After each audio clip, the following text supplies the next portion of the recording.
waasisi wetu walituambia, walisema ni umoja na amani. Na leo Mheshimiwa mgeni rasmi, nyinyi kamati kuu na halmashauri kuu ya taifa tuliamua kwa pamoja kwamba tuje na kauli mbiu ambayo wazee wetu waasisi waliweza kutuambia kwamba mtakapokuwa mnalinda umoja na amani ndio kila jambo litafanikiwa.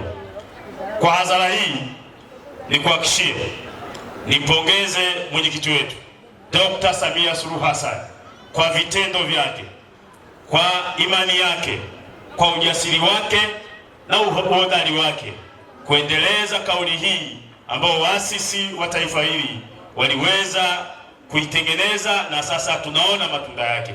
Na Mwalimu Nyerere alisema haina bei, kwamba hakuna maendeleo bila umoja na amani. Mimi sina hotuba leo.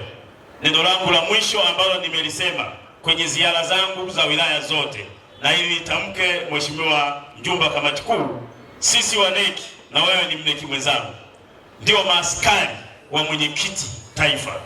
Sasa mimi ndio askari wa mkoa wa Mbeya.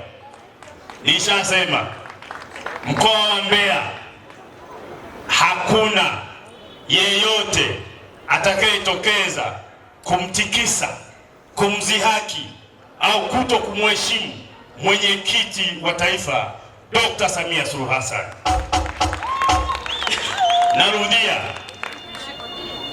asitokee mtu yeyote akambeza, akamtikisa, akamzihaki mwenyekiti wa taifa Dr. Samia Suluhu Hassan. Kiutamaduni, mgeni rasmi, hata nyumbani huwezi kukubali baba yako na mama yako wanazairika, haikubaliki. Kiutamaduni, nchini kote, duniani kote, hakuna rais ambaye mtu anaweza kumzairisha rais wa nchi yake.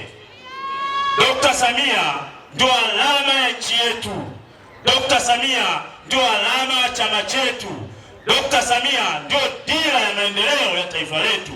Kwa hiyo sisi maaskari wake tutahakikisha kwenye vipande vyetu, yoyote anayetaka kumtikisa tutatoka na kumjibu kwa nguvu ile ile aliyotoka. Na mimi nataka nikuhakikishie tume salamu kwamba Mbeya yupo askari makini na mahiri ambaye haogopi usiku wala mchana.